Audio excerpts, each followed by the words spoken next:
السلام عليكم. ألا إن سلعة الله الغالية، ألا إن سلعة الله الجنة. إلهي jannadiisu aad bay qaali u tahay. Dad badani waxay moodaan jannada in lagu galo in la sameeyo acmaal waaweyn oo adag oo bini aadamku aanay samayn karin oo kalifa in sidaa jannada lagu galo. Laakiin waxay moog yihiin jannada in lagu galo acmaasha Ilaahay raaliga ka yahay oo aad fashid. acmaasha Ilaahay raaliga ka yahay waxaa kow ka ah oo aad muhiim u ah oo dadka intiisa badan ay dhayalsadaan oo ay cadaab ku mutaystaan oo ay jannada ku waayaan birrul waalidayn. birrul waalidaynku waalidka oo baari loo noqdo wuxuu kow ka yahay waxyaabaha jannada lagu galo. waxaynu soo qaadanaynaa qiso aad cajiib ah oo xilligii nebiga dhacday salawaatullaahi wasalaamu calayh. maalin maalmaha ka mid ah ayaa nebiga iyo asxaabtiisa salawaatullaahi wasalaamu calayh ayaa meel joogay. nebiga ayaa waxa uu yidhi, aniga iyo Aways al-Qarni jannada ayaanu wada gelaynaa. asxaabtii aad bay u yaabeen ninka isaga iyo nebigu ay jannada wada gelayaan. ninkuna nin ay yaqaanaan ma aha. waxa ay weydiiyeen, rasuulka Ilaahayow, waa aya Aways al-Qarni? nebigu wuxuu yidhi, ninkaasi ma aha ninaan arkay, nin isagu i arkayna ma aha. marka Jibriil baa nebiga u sifeeyey oo u tilmaamay. dabcan Jibriilla Ilaahay baa u sifeeyey. nebigu marka ninkiibu sifaynaya wuxuuna yidhi salawaatullaahi wasalaamu calayh, Aways al-Qarni waa nin ku nool dalka Yaman oo ka dhashay qabiilada la yidhaahdo Muraad. wuxuuna ku nool yahay magaalo la yidhaahdo Qaram. ninkaasi waa nin aad u madow, garabkaana barcad buu ku leeyahay oo dirhamka la eg. waa nin dacwadiisu ay mustajaabo tahay oo wuxuu Ilaahay weydiisto laga aqbalo. waa nin ehlu janno ah. waa nin dadka adduunka jooga aanay aqoon badan u lahayn, laakiin samada laga yaqaano. waa nin adduunka ka zaahiday. waa nin hooyadii baari u ah oo aan meelna ka aadin. sifooyinka noocaasa ayuu nebigu ku tilmaamay Aways al-Qarni. runtii aad iyo aad bay asxaabtu u yaabeen. waxayna weydiiyeen wuxuu ninkani ku mutaystay.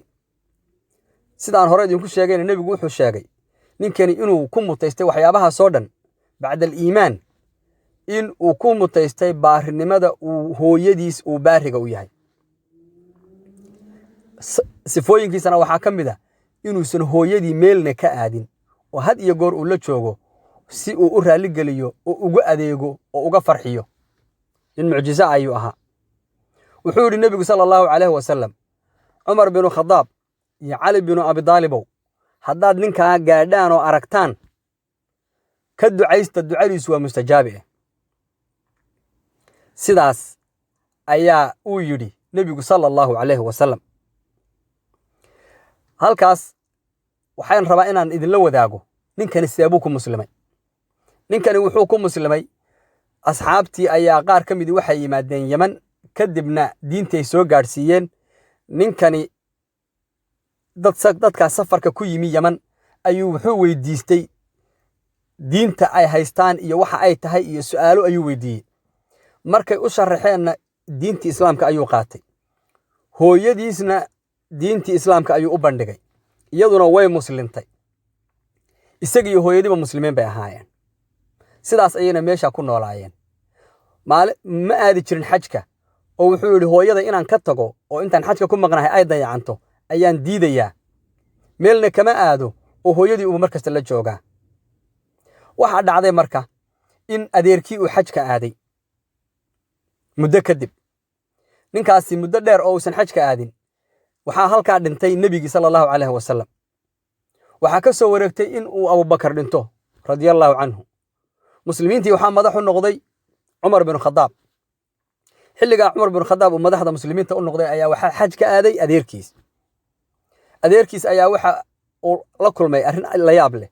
cumar binu khadaab baa wuxuu yidhi, war maydinku jiraa qof ka yimi Yaman oo qabiilada Muraad ah oo magaalada Qiram ka yimi oo yaqaana Aways al-Qarni?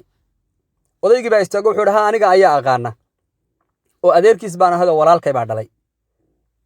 wuxuu yidhi hooyadii ma nooshahay oo ma fiicnayd haa buu yidhi kadibna wuu iska aamusay abubakar odaygii waa yaabay aweys alqarni buu u yimi qisadii buu uga sheekeeyey aweys wuu yaaba wuxuu yidhi oo miyuu i yaqaanaa amiirulmu'miniinku hooyadeena ma yaqaanaa haa buu yidhi maanta sanadkan markaan xajka aadnay waxaasaa dhacay qisadaa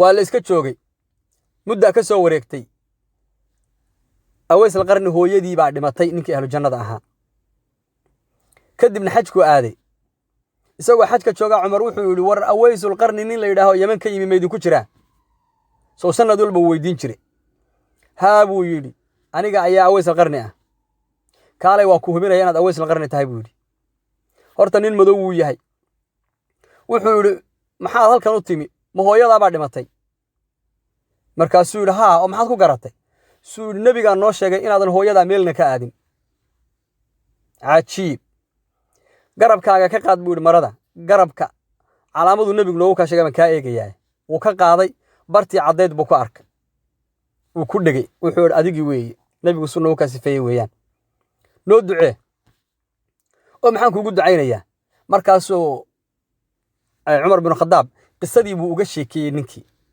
ila ninku ma ogeyne markuu qisadii looga sheekeeyey nebigii inuu saa yidhi aad buu u khushuucay ninkii ahlu jannada ahaa wuuna farxay dadkiina wuu u duceeyey ducada ka dalbaday cumar baa wuxuu yidhi anaad ila joogaysaa meelna ma aadaysid wuxuu yidhi niyow kulama joogayo nin caana baa tahay aniguna ma doonayo nin caana inaan noqdo sidaa nebigu sheegay weye sifadaydu dadka adduunka joogaa aad ima yaqaanaan nin samada laga yaqaanaanahay faraha iga qaad xaggaad aadaysaa buu yidhi ma yaman baad ku noqon kuma noqon karo buu yidhi oo adiga ayaa dadka ibarado xajkaad dhowr goor iga naadisado dadkii oo dhan baa meesha igu bartado mar raba inaan ku noqdo waxaan aadayaa kuufa wuxuu yidhi waxaan u qorayaa warqad ninka kuufa xukuma gobolkaa inuu ku soo dhoweeyo waxba ha u qorin buu yidhi mar raba nin madaxii aniga inuu isoo dhoweeyo dadku ibartaane haddaba waxaan ku siinayaa lacag aad u fara badan oo aad noloshaada ku kafaysid oo aad dadka kaga maarantid wuxuu yidhi uma baahnin lacag iyo adduunyo adduunka aad uma jeceli 4 dirham baan haystaa dharkaan xidhnahayna waa igu filan yahay kabahayguna waa kaba fiican oo igama dhammaanin rina waan wataa ridaasi way daaqaysaa aniguna caanahan ka maalaya faraha iga qaad cumar bin khadaab wuu ooyey wuxuu yidhi yaa leyt wuxuu tamaniyey inuu isaga oo kala noqdo qof aan cidino aqoon oo ilaahay jecel yahay oo ahlu janno oo adduunka jooga ninkii baa wuxuu yidhi waxba ha murugoon adigana ilaahay saasuu kuugu talagalay ku qanac anigana sidana ilaahay iigu talagalay waan ku qanacsanahay adduunyadana isma raaciyo sidaasaanan ahay ninkaasi wanaaggaasoo dhan wuxuu ku mutaystay birrul waalidayn ilaahay subxaanahu wa tacaala waxa uu leeyahay imaa yablughannaka cindaka alkibara axaduhumaa ow kilaahumaa falaa taqul lahumaa ufin walaa tanharhumaa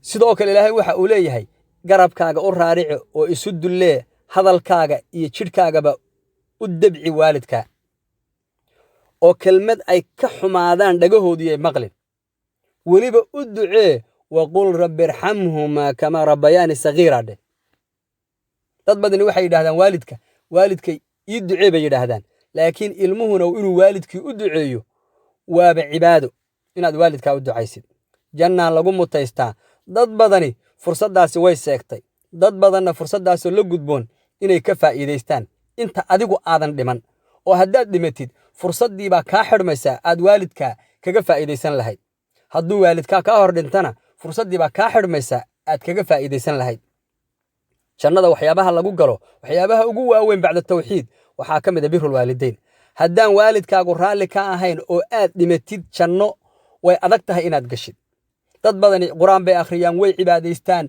wax kastay ku dadaalaan iyaga oo waalidkood caasiyaya iyagoo waalidkood aan ixtiraamaynin waalidkood oo gaajoonaya waalidkood oo u niyad xun ayay iyagu cibaadaysanayaan oo ilaahay ka baqayaan oo xajka aadayaan oo wax sadaqadaysanayaan oo quraanka akhrinayaan laakiin waalidkood baari uma aha waalidkood bay caasi ku yihiin dadka noocaasihi cibaadadoodu waa waxba kama jiraan meel cidhiidhiyay gelayaan waa inay ilaahay u toobad keenaan oo ilaahay subxaanahu wa tacaala sidii uu sheegay ay noqdaan anishkur lii waliwaalidayk inaad ilaahayna ku shukridid oo cibaado ikhlaasa aad u cibaadaysatid cibaadadaaduna ay noqoto cibaado mutaabaca leh oo rasuulka aad kaga dayanaysid labadaada waalidna inay raalli kaa noqdaan intaa haddaad samaysid jannadaad gelaysaa haddaadan wax kaleba samayn ha dhayalsanin in aad seegtid jannada oo aad cadaab gashid cimrigaagu goor u noqonayo ma garan kartid wassalaamu calaykum waraxmatullaahi wabarakaatu